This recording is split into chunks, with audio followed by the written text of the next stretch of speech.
every now and then a rare opportunity will present itself to be photographed, and that can create a ton of pressure for photographers. So in this video, I want to talk about how I handle photographing rare moments and share with you some things that have helped me capture some once-in-a-lifetime shots. And I don't know if you've seen it.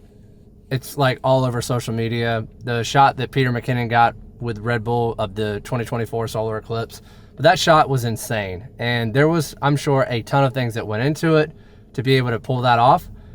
And so we could use that as an example. But the first thing that I would say is that you want to get leverage in your situation that you're going into. So let's talk about like the solar eclipse. You can't control the position of the moon in relation to the sun or the earth and everything like that. So focus on the things that you can control. And some of them are things like the time that you're going to be at that location. Like, so what is it? Let me backtrack. What location are you going to be at to get the shot? Are you looking for 100% totality? So pick your location, and then what time do you need to be at that location? What equipment do you need? And in order to be, because you can't just take a photograph with your camera, you have to definitely have a filter and all the safety measures in place to protect your equipment and yourself. You hear it all the time. If you fail to plan, you plan to fail. And if you have a plan, you're going to be able to go into the situation and make less decisions on location. If you can make majority of the decisions prior to the event, you're more likely to walk away with something that you're happy with. Whenever I go in and only have to focus on pressing the shutter button and getting the shot.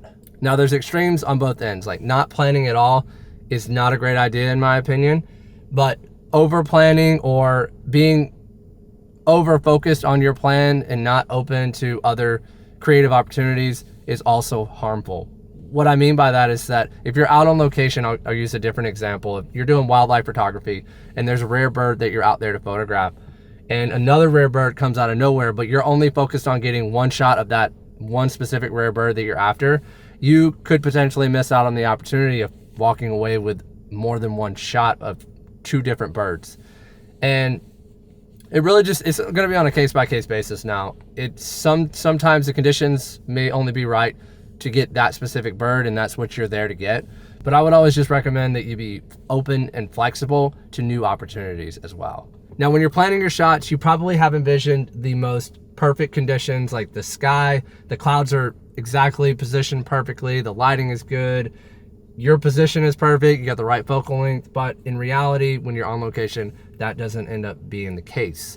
And so instead of being obsessed with getting the most perfect shot and not getting the shot because it's not a perfect situation, I always recommend taking the shot, even though it's not the most perfect conditions, and walking away with at least something. I'll give you an example. Like if you were shooting in a low light situation and you had to crank your ISO and there's going to be some noise in your shot, and that was the only time of the day that you were able to get some wildlife shots of specific wildlife, then I totally recommend getting the shots, regardless if there's going to be a little bit of noise. Always look for that window of opportunity, but you're going to be limited by certain uncontrollable factors every now and then, and how you adapt to it as a photographer is really defines like the type of photographer that you are. And so I wanted to make this video. I hope this was helpful. I don't normally do videos in my truck. Sorry for the setting, and if this is weird, I don't know if you like me doing videos in my truck, let me know down in the comments. But if photography settings are something that you're struggling with, I did make a full video on that. You can check that video out right over here, and I'll see you over there in the next video. All right, peace.